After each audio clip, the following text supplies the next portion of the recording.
Nahiwa na natin ang ating papaya. Ngayon, ating ibababad sa asin ang ating papaya para mawala ang lasang dagta at maganda ang texture ng papaya kapag binabad at nilama sa asin. Hindi siya labugin, hindi siya yung mabilis ma-overcook. Maganda ang texture niya. O ayan, pabayaan lang natin muna dyan bago natin siya lalamasin at huhugasang mabuti. Guys, magluluto tayo. Ito ang ating chicken. Magluluto tayo ng tinolang manok. Ito ang papaya na binabad ko sa asin para maging maganda ang texture.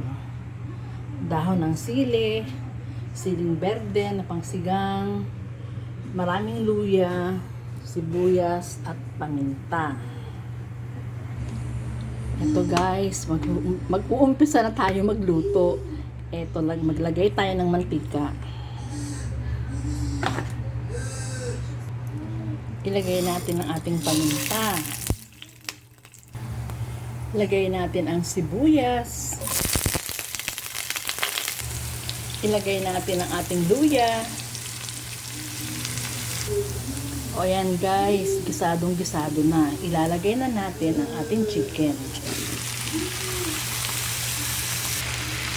Yan, nagisa na natin mabuti ang chicken. Ngayon, ilalagay na natin ang ating papaya.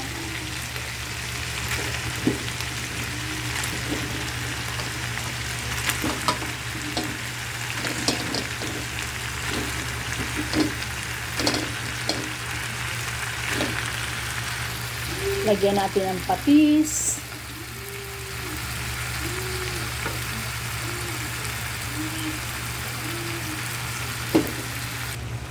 Lagay natin ang ating siling berde. Lagyan na natin ng sabaw.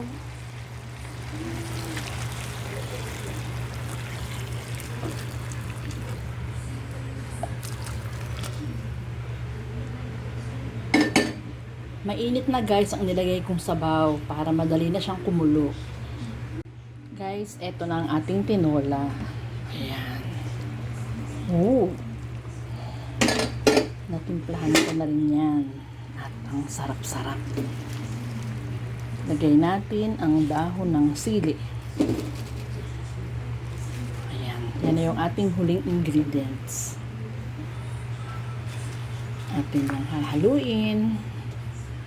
And then, okay na yan. Luto na. Okay guys, thank you for watching. See you next time. Bye!